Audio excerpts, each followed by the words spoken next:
Polish message is one of readiness.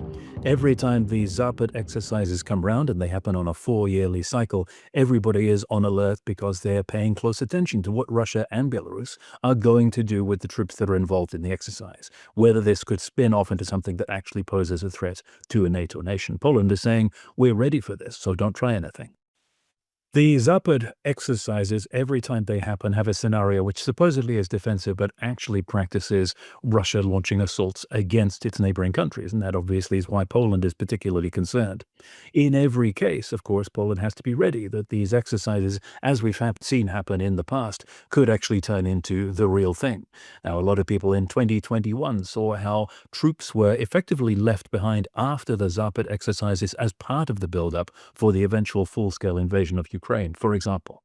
The fact that Russian drones have arrived in Polish airspace this week, on top of the additional incidents that we've seen where Russia appears to be probing and testing the reaction of the West, of course, has brought more attention to what's happening. But Zapad has been known about for a very long time. These Polish preparations will have been in place long before the drone incident because, of course, this is a regularly scheduled incident, and Poland will have been perfectly well aware, just as the rest of NATO, what Russia could potentially do off the back of these exercises.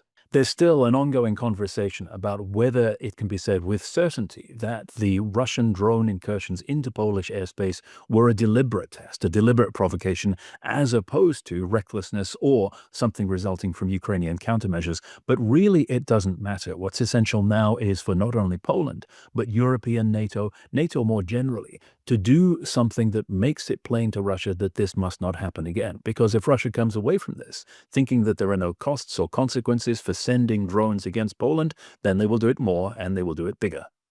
There's a long-standing NATO contingent, NATO-led contingent within Poland, including British troops, up near the so-called Suwałki Gap in the northeast of the country, where Kaliningrad and Belarus are separated by a small patch of wooded territory. They are supposed to be there to persuade Russia that if it does take on Poland, it will get the rest of NATO involved straight away.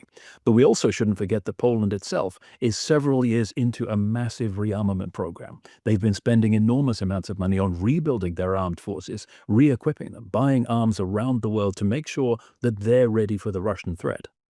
What Russia does next depends entirely on how its victims react. It depends entirely on the Polish and European and NATO reaction to these drone incursions that we saw on Tuesday night to Wednesday.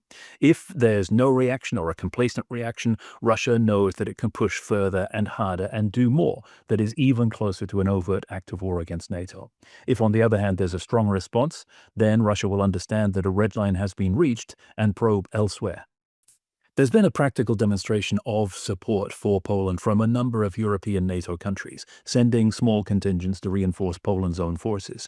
How relevant they may be to the drone problem after Poland itself has shown that it doesn't have the kind of integrated air defense system that Ukraine needs to protect itself against drones is another question.